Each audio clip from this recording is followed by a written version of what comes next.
ba? Korean or Japan? Japanese, parang ganun. Parang pinaghalong, ano, Korean at saka Marami ko nang alam Hapones. din.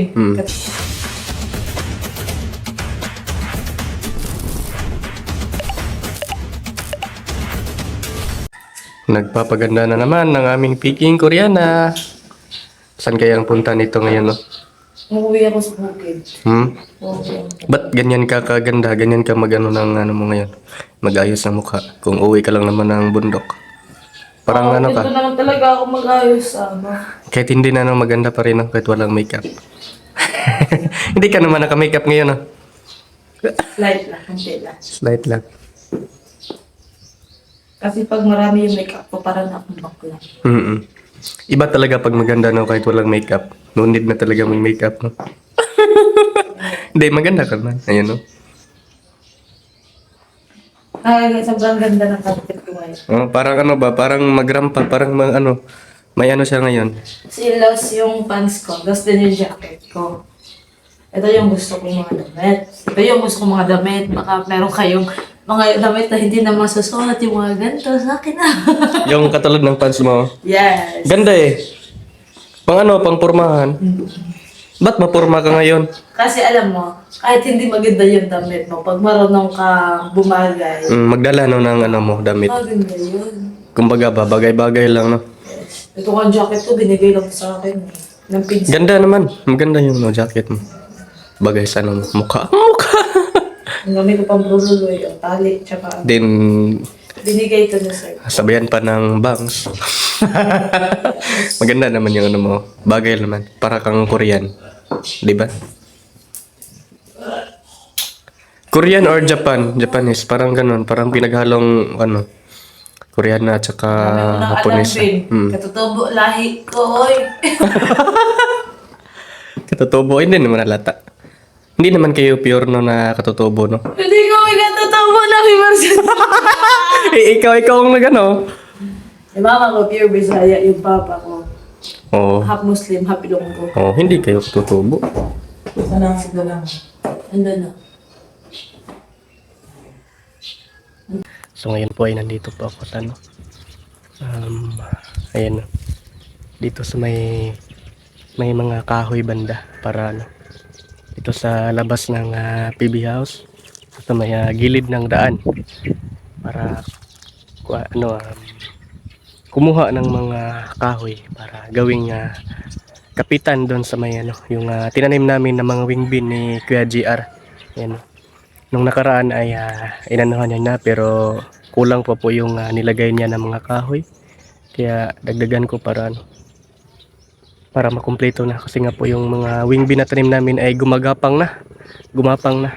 Kailangan na talaga ng kahoy ng poste para gawing gapangan niya ng mga ano, wing bean.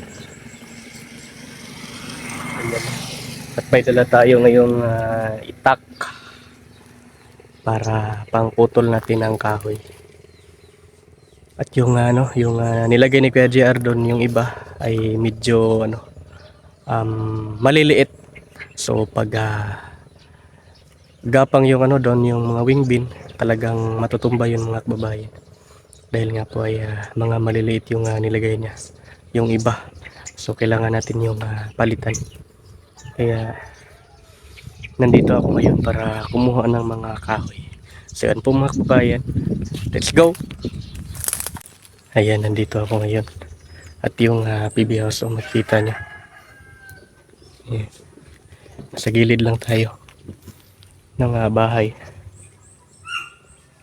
Hahanap lang ako ng dito, mga kahoy na mga matibay para gawing gapangan natin. So ito, mga wing bean na tanim namin dalawa ni Kuya JR. May naano na ako doon, kunti pa lang. Daming dito, puno ng mangga. Yun po yung bahay, yung PB House. Ayan, nasa gilid lang tayo. Kakahingan. Ano dito? Ito malaki. Talagang natibay ito.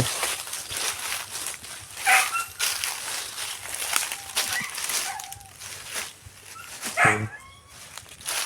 Ito, may mga ano dito, mga kahoy. Yan. Ito yung kunin natin. At ito. At yun lang doon pa sa unahan. May nakita ko doon sa unahan. Kunin din natin yun. Ayan po mga kababayan. Ito na po yung nakuha nating kahoy para gawing gapangan doon sa tinanim namin mga wing bean ni Kuya JR. Ayan, at may ano doon.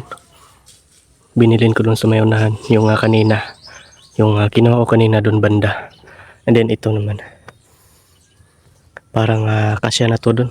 Kasi nga po ay inanuhan na yun ni Kuya JR. Yung iba nilagyan na ng mga kahoy para gapangan ng mga tanim naming mga wing bean. Ayan o. Kung makulang man ito ay babalik din ako dito para kumuha ng mga kahoy. Ayan. Marami pa naman dito. Diyan banda. So yan po.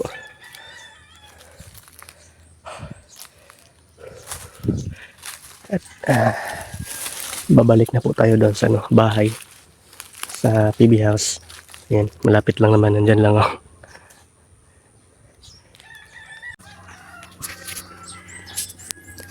Yan mga kababayan, yan. Karga-karga na po natin yung kahoy na ating kinuha ngayon dito. At mga ano na, mga tuyo na. Dahil nga po ay matagal na to dito.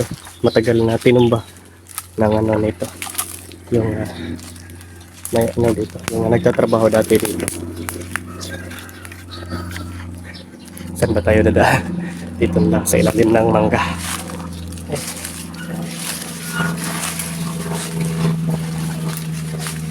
Ayan. At may ano pa dito, may iniwan ako dito kanina.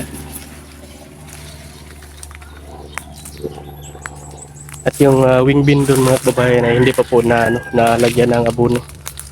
Kailangan din natin yung maabunuhan para madaling lumaki. Ito po yung tinira ko kanina dito. Pinilin ko dito kanina. Itong mga kahoy na to. Ayan. Nakakahinga na. Wait lang.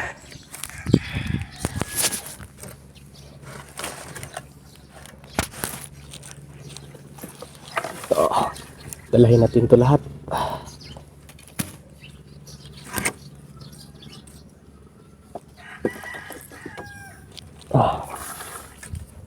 Ito yung mga matitibay. Puno ng bayabas. Ayan. Talagang matibay ito kahit tuyo na. Okay. What happened? Nano yung liig ko. Ang dami na nito. Medyo mabigat. Medyo mabigat na. Yan. Dala pa tayo itak.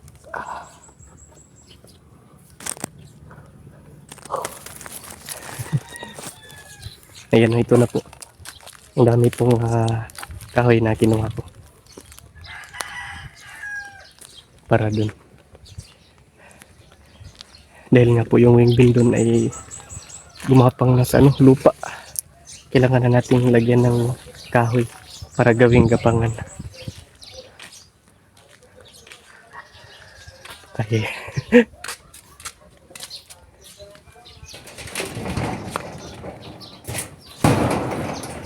Yan. Tulak na natin yung gate. Mamaya na yan. Mamaya na natin yan. Sara. Ilagay lang natin muna to doon sa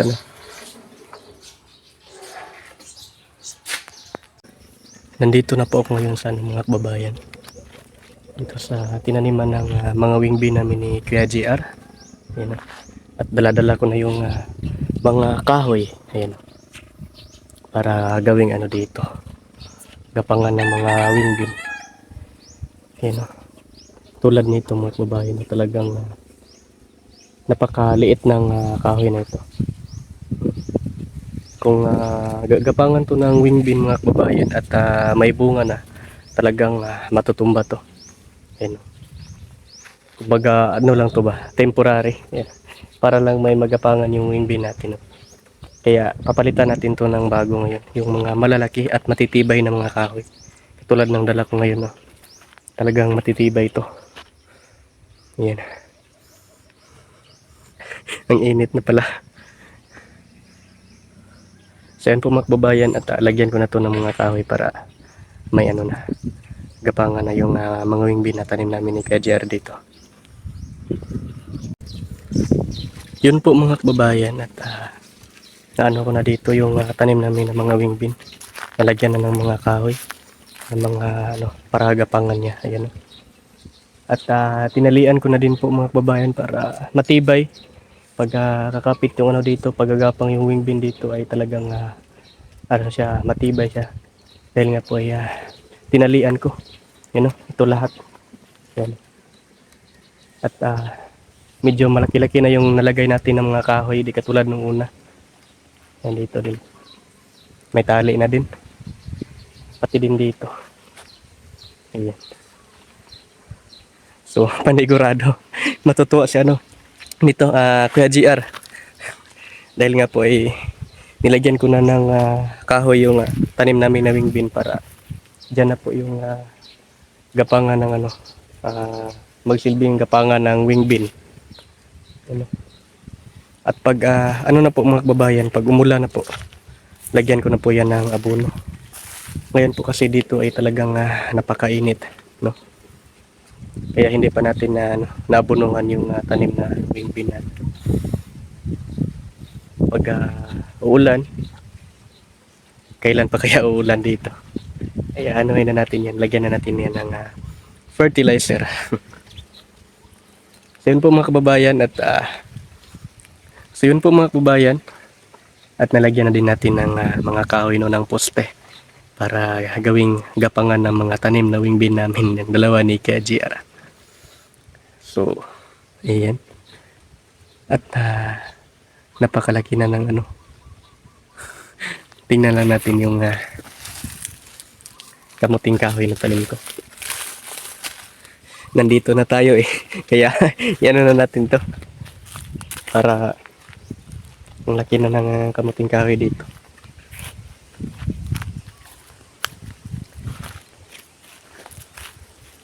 Ayan. Lapit tayo dito. Ayan na po. Napaka ano na po ng kamuting kahoy natin dito. No? Napakalaki na. Ano? Panigurado may ano na to. Naunod na. May ano na po siya. Oh. Ito po mga kababayan. No? May ano na po siya. Oh. Ito po yung palatandaan ng kanyang ano. Pero ano pa yan, maliit pa yan. Ano?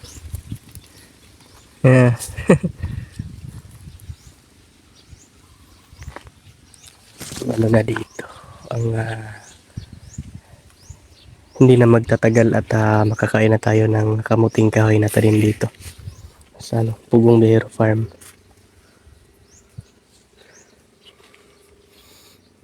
At yung ano natin dito, yung tanim naming luya. Tanim ni Jujun TV na luya. Ay hindi pa po sumibol. Kasi nga po ay bago pa lang itong natanim. Mga after 1 month siguro, may ano na to. Yan. May nakita ano dito. Ayan. Tabunan lang natin. At dito din, tinaniman din ng kamote ni Junjun TV. Buhay na po yung kamote na tanim niya. Talaga tong mga ano na to talagang naghukay yung aso dito. Bibi! Asu, dali! Yan po, hanggang dyan po yung tanim na ano ni Junjun na kamuti. At ito pong kamuti mga kababayan ay hanggang ano to. Pag umabot na po ng 3 buwan ay pwede ka na pong mag-harvest ng kamuti. Kasi nga po yung kanyang mga bunga ay malalaki na po. Yan, 3 hanggang 4 na buwan. Yan. Talagang mga ano na yan. Malalaki na po yung kanyang mga bunga. At itong luya, matagal pa to. Mga 8 buwan hanggang 10 buwan. Ang katagalan nito bago ma-harvest ang yung kanyang bunga. Ganito lang tong mga babayan, kunti lang tong tanim namin pero pag ito, maabonuhan to. And then yung tubo niya ay tawag nito. Yung maganda yung kanyang tubo ay talagang marami na kaming maaani nito, ma-harvest na luya. Kahit ganito lang to kaliit na tinaniman namin, no? Ganito lang. At itong si Aso pala ang salarin nito. Siya pala yung naghukay nito. Aso, dali Aso. Aso, dali. Ito yung body ko. Saan kaya si Pibi? Pibi! Pibi! Parang wala po si Pibi. So yun po mga kababayan, at ako po ay babalik na ng bahay ng PB House. Dahil maghahanap pa tayo ngayon. May gagawin pa ako doon.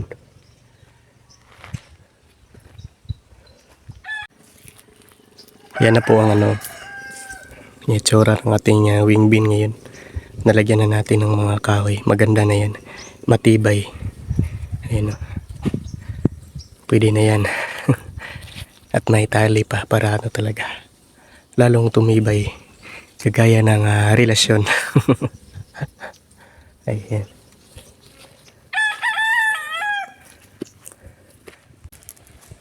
At yung mga natin dito, okra. Talagang hindi tumigil ng kanyang pagbunga. Ayan o, kahapon pa po ito kinuhaan ni Junjun TV. Ngayon ay may malaki na naman bunga. Ayan. At napakadami pa doon. Nilagay namin sa ref. Talaga hindi titigil magbunga itong okra na itong mga kababayan. Ayan. At may pa siya, may bulaklak. Talagang bubunga pa ito ng bubunga. Parang forever na to. Forever is not enough for me to love you by Sarah G.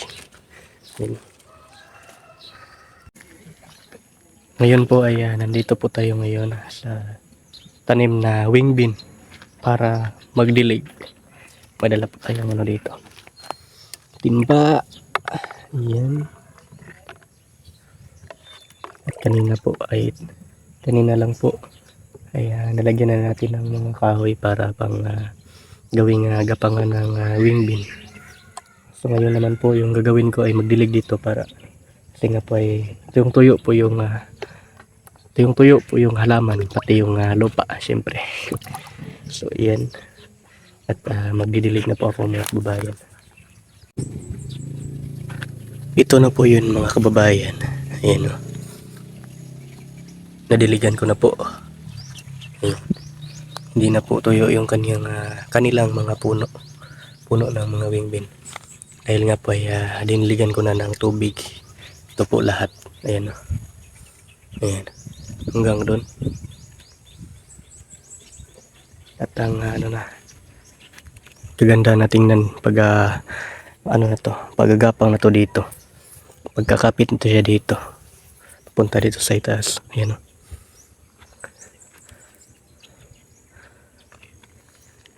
At ayan po. Nadiligan na po natin yung halaman. Shoutout kay Kuya JR TV. Nadiligan na po. Nadiligan ko na po yung ano mo kaya JR. Tanim natin na halaman. Ayan o. Yung dalamang wing bean na tanim natin dito. Ayan o. At nilagyan ko na din ng mga ano, kahoy para poste niya.